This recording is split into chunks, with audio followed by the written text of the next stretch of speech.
E eu já vou começar com pesquisa, porque o presidente Jair Bolsonaro subiu 4 pontos percentuais e empatou com o ex-presidente Luiz Inácio Lula da Silva em pesquisas de intenções de votos feitas no Rio de Janeiro.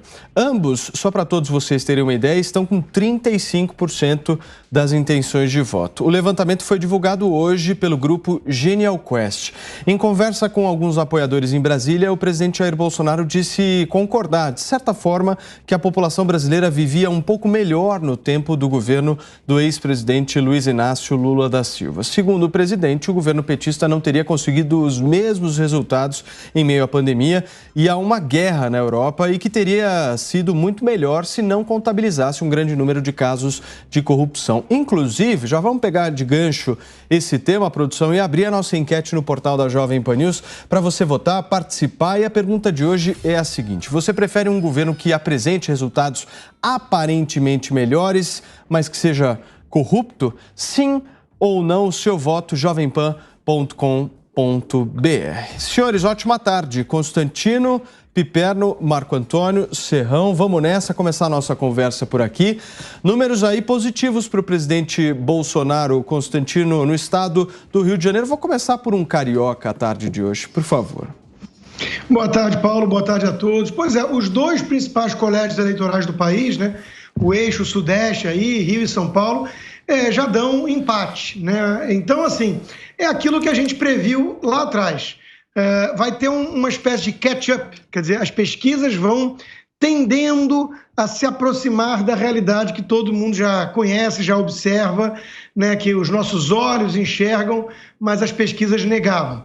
Que o presidente Bolsonaro não está atrás de Lula e que Lula não é esse favorito da forma que colocam. Agora, é importante aqui pegar essa frase do presidente, porque reconheceu que podia estar até melhor no governo do PT, e isso vai ser, obviamente, retirado de contexto e explorado pela turma do PT. É aquilo que também a gente debate aqui quase toda semana, né? Existe, às vezes, a dificuldade de entender causalidade aqui, ainda mais quando o assunto é economia, um assunto um pouco indigesto para muita gente. Então, na época do governo do PT, as coisas melhoraram apesar do PT. Tanto é que os países emergentes melhoraram muito mais, era o fator China. Enquanto isso, o PT usava essa grana toda para roubalheira e deixar como legado uma economia em frangalhos, instituições capengas e por aí vai. Aquela coisa toda da Dilma que a gente já conhece. Em contrapartida, hoje a gente enfrenta a situação mais adversa em mais de uma geração. Não só a pandemia, como a reação à pandemia, defendida pela oposição ao governo, lockdown, fica em casa, fecha tudo, e depois uma guerra da Rússia contra a Ucrânia que levou a inflação no mundo inteiro para patamares recordes em 30, 40 anos. E é curioso quando a gente vai ver os renomados analistas da mídia ou da ex-imprensa, como a comunista Miriam Leitão, na sua coluna de hoje no Globo, dizendo que o legado da economia é terrível porque o presidente está colhendo aquilo que ele plantou. É de um cinismo, é de uma falta de compromisso com a realidade ímpar, né? Eles defenderam esse caminho todo e agora eles se fazem de sonsos para responsabilizar o presidente. Mas, de novo, aqui também, Paulo, nada muito fora das previsões. Durante a pandemia, eu falei, eu e muitos outros, que ia ser exatamente isso que aconteceria.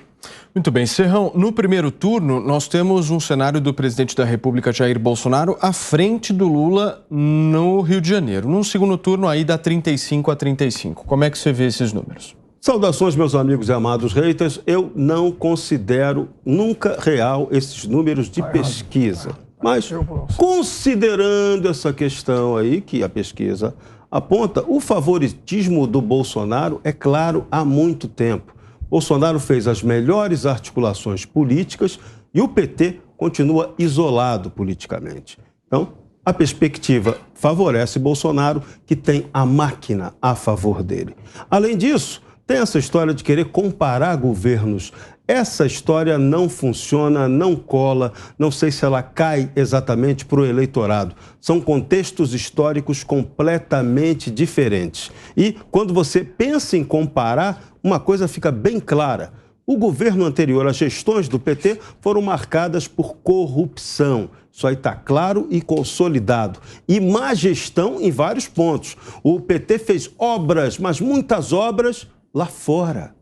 Pega a lista lá do BNDES, você vai ver quanto dinheiro brasileiro foi jogado para fora. Mas, aqui no Brasil, várias obras importantes não foram concluídas. Inclusive aquela que poderia ser a principal para o PT tirar onda, que foi a obra a transposição do Rio São Francisco.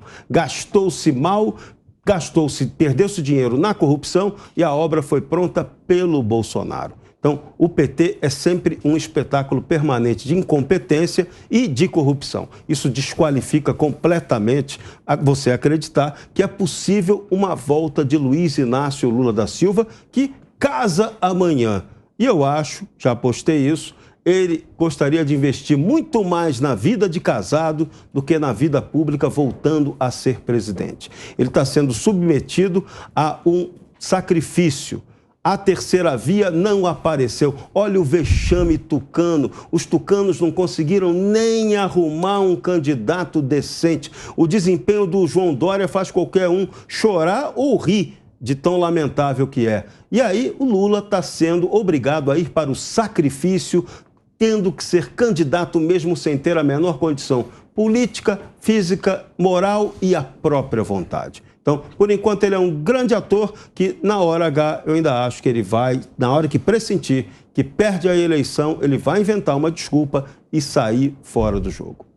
Muito bem, Piperno, deixa eu só fazer uma correção aqui dos números que eu passei. Eu mencionei 25 a 23 no primeiro turno, não. Esse número, 25% Bolsonaro, 23% Lula, é na intenção de voto espontânea, que é justamente o momento em que o eleitor não tem a lista de candidatos já fixada e fala qualquer nome que vem à cabeça. Então, o Bolsonaro passou na espontânea no primeiro turno no estado do Rio de Janeiro e aí sim, no primeiro turno temos 35 a 35. E no segundo turno, 47 a 38 Lula, uma margem ainda folgada de 9%, que é um resultado excepcional para o ex-presidente, considerando-se que o Rio de Janeiro sempre foi, né, a base eleitoral do presidente Bolsonaro. As eleições e os vários levantamentos, eles mostram um certo equilíbrio aqui em São Paulo. Na maioria das vezes o Lula ainda aparece um pouquinho numericamente à frente, mas em vários levantamentos em situação de empate técnico. No Rio de Janeiro, esse empate. Os levantamentos apontam vitória do Lula em Minas e com isso ele levaria hoje, né, por pequena margem, o Sudeste. Bolsonaro ganharia na região Sul, Bolsonaro ganharia na região Centro-Oeste, Lula ganharia de lavada na região Nordeste e no Norte. Depende muito do levantamento, porque Lula geralmente vence no Pará, Bolsonaro vence no Amazonas. É mais ou menos essa hoje a divisão que todos os levantamentos apontam. Agora veja, nessa entrevista que o presidente Bolsonaro deu e nesse trecho, né, em que de fato ele reconhece que se vivia melhor, ora bolas, né, não contou novidade nenhuma. O Brasil daquele momento, dos anos 2008, 2009, 2010, foi um país que passou bem pela crise lá do subprime e foi um país, naquele momento, até o queridinho da Banca Internacional. E veja, era um país também das grandes obras. Era um país de Monte Belo, Giral, de muitas usinas hidrelétricas, né? Santo Antônio, Giral e a maior de todas, Monte Belo. Era um país, por exemplo, que começava a produção do pré-sal. E vejam, se o Brasil não tivesse iniciado o pré-sal, a exploração do pré-sal naquele momento, né? Coisa que muita gente considerava aí um desvario, porque naquele momento o custo de exploração do pré-sal era muito alto, porque nem havia tecnologia disponível para isso. Se o Brasil não tivesse feito aquele movimento lá atrás, o Brasil hoje seria um importador de mais ou menos 1,5 milhão de barris de petróleo dia, né? Quer dizer, o Brasil não teria petróleo. O Brasil tem praticamente só o petróleo e mais um pouquinho, já em fase de exaustão, na bacia de Campos. Tanto que a Petrobras vem, na minha visão, inclusive, de uma forma muito inteligente, vendendo os ativos da bacia de Campos para empresas petrolíferas pequenas ou médias, porque lá elas podem, enfim, fazer a exploração delas e a Petrobras quer se concentrar no pré-sal. Então, naquele momento, sim, é óbvio que o Brasil acabou vivendo muito melhor. Aliás, foi um momento em que o Brasil, durante alguns meses, chegou a ter uma economia maior que a do Reino Unido. Foi um momento também que o Brasil não tinha nada de reservas cambiais, entregou para o sucessor pouco mais de 300 bilhões de dólares, e tem isso aí até hoje. Agora, é importante que se diga o seguinte, a inflação é sim um fenômeno mundial, um fenômeno gerado não só pela questão do início da pandemia, como inclusive hoje agravado pela questão da guerra. Agora, fora isso, o desemprego em alta não é um fenômeno mundial. O desemprego aqui no Brasil, ele foge aos padrões, né? O crescimento econômico aqui no Brasil, ele é pequeno já há muito tempo. As taxas de juros aqui no Brasil, elas voltam a estar entre as maiores do mundo. Então, o que você tem de taxa de juros aqui no Brasil também não é uma tendência mundial. O Brasil é exagero e isso, obviamente, acaba reprimindo o crescimento econômico.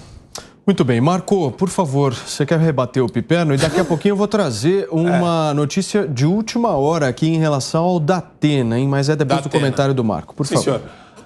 Boa tarde, Paulo. Boa tarde a todos. O Piperno ele incorre num erro crasso, fundamental aqui, de fazer projeção imaginativa do ponto de vista micro e macroeconômico. Quer dizer, ele está trabalhando com literalmente hipóteses que ele propõe, que ele sugere dentro de um ambiente que tem múltiplas variáveis e que elas mudam completamente qualquer tipo de cenário que ele quer apresentar como otimista. Paulo, isso daqui é o Brasil, na era Lula, é o equivalente a alguém contaminado com radiação. A pessoa, ela melhora rapidamente, assim, ela tem uma melhora daquele estado físico de contaminação e depois ela implode internamente, ela derrete. Por quê? Porque simplesmente não é sustentável o inchaço da máquina pública misturado com corrupção. É uma receita de bolo, Paulo, que não funciona e nunca funcionou na história do século XX inteiro. Então, alguém defender isso, assim, clinicamente, uma pessoa que defende isso tem que ser levada para um sanatório, é uma pessoa que está insana. Agora, vou falar uma coisa, quanto arrogância do nosso Antônio Conselheiro dos Jardins, hein? Pelo amor de Deus. Que arrogância. As palavras iniciais, eu ouvi tudo que ele falou. E aqui, Piperno... Em momento algum eu fui arrogante. Não, eu não estou te chamando de insano, eu estou falando que quem defende inchaço da máquina pública e essa visão estatizante, essa é a receita do bolo para o fracasso na América Latina e no mundo inteiro. Agora, tudo que o Piperno coloca de variável parte de uma premissa única, exclusiva, uma variável única. Ele esquece todas as outras e ele se pauta nisso para jogar uma informação que é pura projeção dele, interna, do intelecto dele. Calma lá. Você estava falando de barril de petróleo, seria hoje 1 milhão e tal. É pura ficção. Não que é você ficção, criou. Marco. Pura ficção criada por você. Isso. Não tem mais petróleo em Campos. E arrumar petróleo onde? No quintal da sua casa? Tudo bem. Ou no eu seu não vou entrar no mérito disso daí. Não. Eu só estou deixando claro que é pura ficção imaginativa sua. Agora, Paulo, a questão da pesquisa, a gente está vendo decantar, existe essa situação, o Bolsonaro está ganhando mais espaço, é natural que ganhe mais espaço, é natural que a polarização aproxime os candidatos uns dos outros e é sempre bom relembrar que a terceira via gradualmente está sendo sepultada, cimentada, que a gente tem avisado isso desde o começo. Muito bem. Piperno, você quer rebater? Por favor, eu vi que você queria falar, agora sim. Não, só a questão de petróleo. A conta é simples. Se não tem pré-sal, ia ter o quê? Consta, você pediu, por favor? Pedi sim por duas coisas. Primeiro, né, as narrativas pipérnicas se aproximando das eleições vão ficando cada vez mais forçadas e insanas. Então, veja, o Lula de saqueador e aquele que destruiu a Petrobras, que deixou rombos bilionários, que desviou rios de dinheiro para encher os cofres de companheiros, né? O Lula, o responsável pela destruição quase da Petrobras, virou, na narrativa pipérnica, o salvador do petróleo brasileiro. Então, veja o grau de insanidade que temos que debater no nosso programa e como é cansativo você simplesmente perder energia e tempo para resgatar os fatos mais óbvios. Lembrar que Lula foi aquele que destruiu a Petrobras, né? E a segunda coisa que, na coluna que eu mencionei da Miriam Leitão, que cada vez mais todos eles se parecem os Smiths do Matrix, né? Os jornalistas militantes tucano-petistas da imprensa, eles agem com as mesmas narrativas pipérnicas. Então, a Miriam Leitão deixou de fora todo um país que é vizinho do Brasil, que você pode comparar melhor. dentro dos contextos da época, né? E o Piperno também sempre insiste em fingir que não existe e que não é um governo lulista. Saiu agora, o La Nación reportou, a taxa de aprovação do governo Kirchner, né? Do governo Fernandes, do governo lulista que temos na Argentina. 20%. 20% apenas. A projeção da inflação esse ano é de 70% da inflação na Argentina. A Argentina foi aplaudida por esses jornalistas na pandemia. Ali tinha um presidente que seguia a ciência, vamos lembrar. É que eu tenho essa coisa chata, essa mania chata de ter uma memória que vai além de 6 meses. Isso desespera a esquerda. A esquerda precisa sempre da maquininha do Men in Black para ir apagando a memória das pessoas a cada semana, porque senão toda a incoerência vem à tona. Então veja que os defensores do governo lulista da Argentina e do cara que destruiu a Petrobras conseguem falar que os números ruins no Brasil são culpa do Bolsonaro, o único que foi contra o lockdown, essa insanidade toda de mandar todo mundo para casa e parar de trabalhar, e o cara que destruiu a Petrobras virou o salvador do petróleo nacional. Quer dizer, é tanta sandice, Paulo, que é cansativo. Eu dou esse mérito ao Piperno. Ele consegue. Não digo que ele consegue vencer pelo cansaço, mas ele cansa. Eu quero dizer uma coisa para você, Paulo. Ainda bem que o Constantino não trabalha mais no mercado, né? Trabalha como comentarista, porque o economista ruim, pelo amor de Deus. Inclusive, eu vou te falar uma coisa. Os colegas todos, o Bresser Pereira, todos os economistas tucanopetistas estavam encantados com o Brasil, com a capa da Economist. Aliás, o mundo todo ficou encantado com o Brasil. Eu tenho palestra lá na internet, pode buscar. Eu queria saber o que você ia fazer se você morasse aqui num país com 1,5 milhão de barris de petróleo a menos por dia. Vai lá, nossa, pega meu vídeo antigo. Nossa, realmente. Eu não tenho problema em voltar para trás. Eu não tenho problema em olhar para trás. Eu não tenho. Agora, quanto à popularidade do presidente Fernandes em 20%, ainda bem que Constantino acredita nos institutos de pesquisa de lá, porque ele não gosta dos institutos de pesquisa daqui. Cara pálida.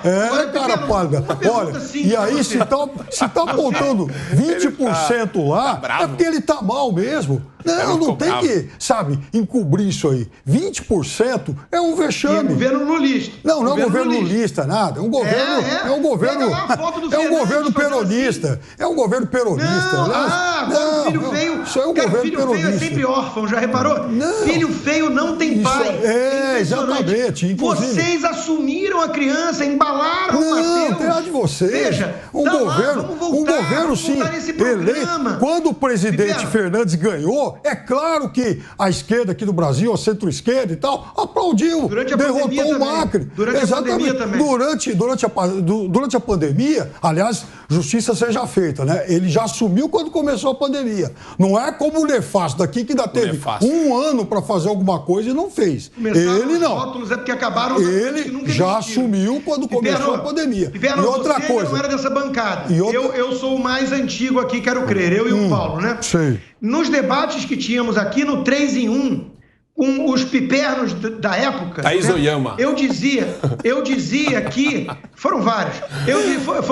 Foram vários passando. Eu fui ficando.